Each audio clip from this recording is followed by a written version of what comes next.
and knew. An instant protest was hot in Ross's throat, but he had no time to voice it, for Ash was already nodding. All right, but we may have no luck at all. Fishing in time is a chancy thing, so don't be disappointed if we don't turn you up that other world. Now I'm going to pamper these old bones for an hour or two. Amuse yourself, children." He lay back and closed his eyes. The past 2 days had wiped half the shadows from his lean, tan face. He had dropped 2 years, 3, Ross thought thankfully.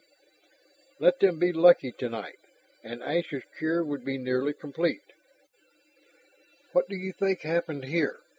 Karwa had moved so that her back was now to the wash of waves, her face more in the shadow.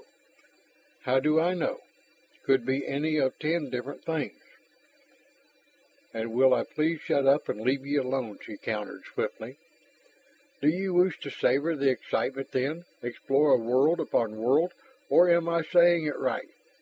We have a Vakiki 1, which is a new world for us. Now there's a Vakiki 2, which is removed in time, not distance, and to explore that... We won't be exploring it really, Ross protested. Why? Did your agents not spend days, weeks, even months of time in the past on Terra? What is to prevent their doing the same here? Training. We have no way of learning the drill. What do you mean? Well, it wasn't as easy as you think it was on Terra, he began scornfully. We didn't just stroll through one of those gates and set up business, say, in Nero's Rome or Montezuma's Mexico. An agent was physically and psychologically fitted to the era he was to explore. Then he trained, and how he trained. Ross remembered the weary hours spent learning how to use a bronze sword, the technique of beaker trading, the hypnotic instruction in a language which was already dead centuries before his own country existed. You learned the language, the customs, everything you could about your time and your cover. You were letter perfect before you took even a trial run. And here you would have no guides, Karwa said, nodding. Yes, I can see the difficulty. Then you will just use the peep probe. Probably. Oh, maybe later on we can scout through a gate. We have the material to set one up. But it would be a strictly limited project, allowing no chance for being caught.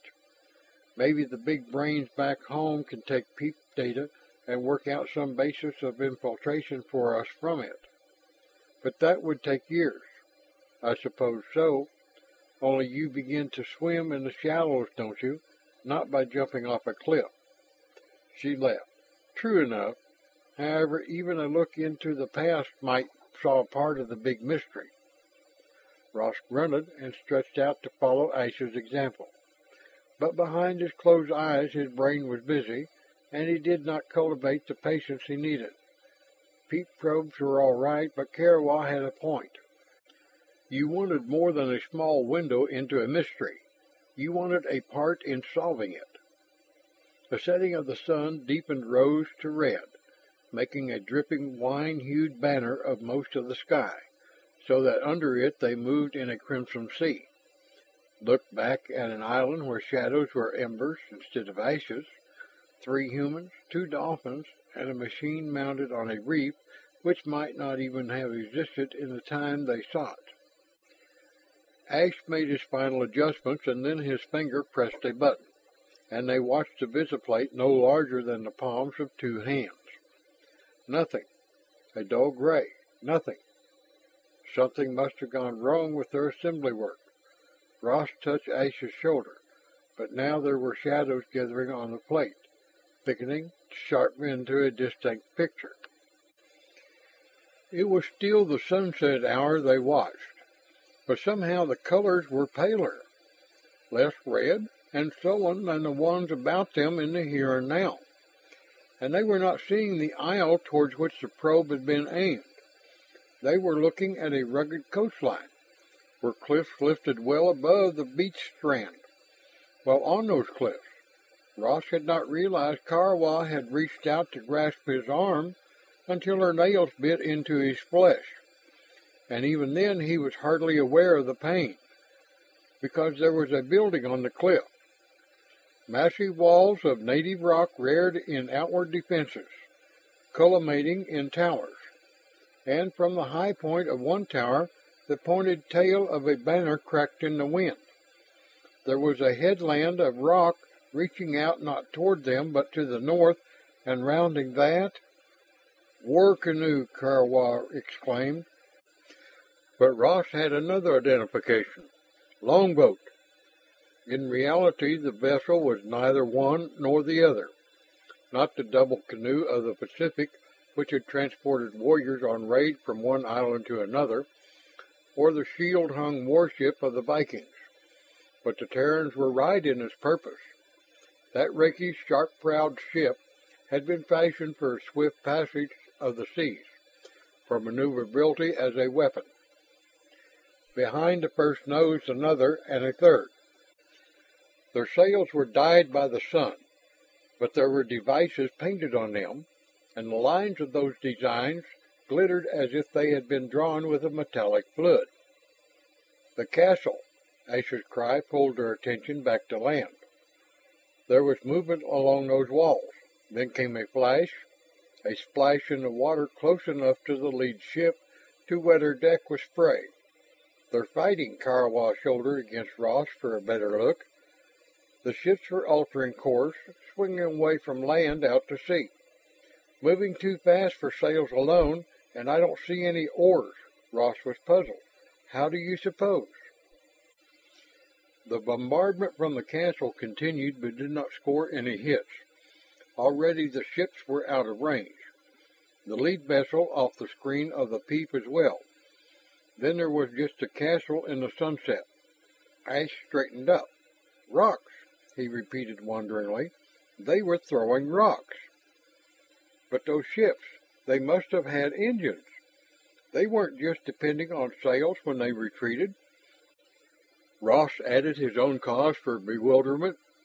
Karwa looked from one to the other.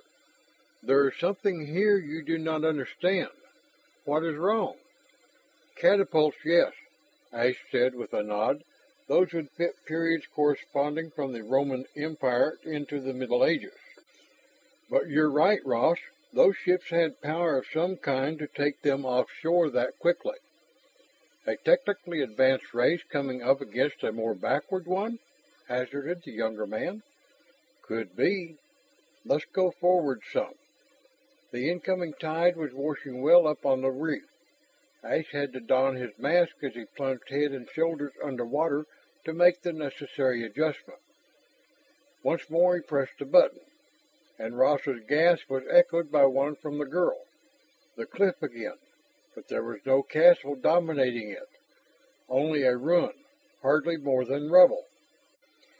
Now above the sites of the saucer depressions, great pylons of silvery metal, warmed into fire brilliance by the sunset, raked into the sky like gaunt, skeleton fingers. There were no ships, no signs of any life. Even the vegetation which had showed on shore had vanished.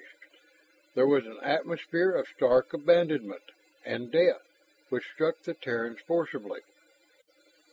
Those pylons, Ross studied them. Something familiar in their construction teased his memory. That refuel planet where the derelict ship had set down twice, on the voyage out and on their return. That had been a world of metal structures, and he believed he could trace a kinship between his memory of those and these pylons. Surely they had no connection with the earlier castle on the cliff. Once more Ash ducked to reset the probe, and in the fast-fading light they watched a third and last picture. But now they might have been looking at the island of the present, save that it bore no vegetation, and there was a rawness about it, a sharpness of rock outline now vanished.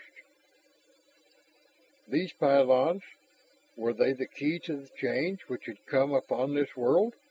What were they? Who had set them there? For the last, Ross thought he had an answer. They were certainly the product of the Galactic Empire, and the castle, the ships, natives, settlers. two widely different eras.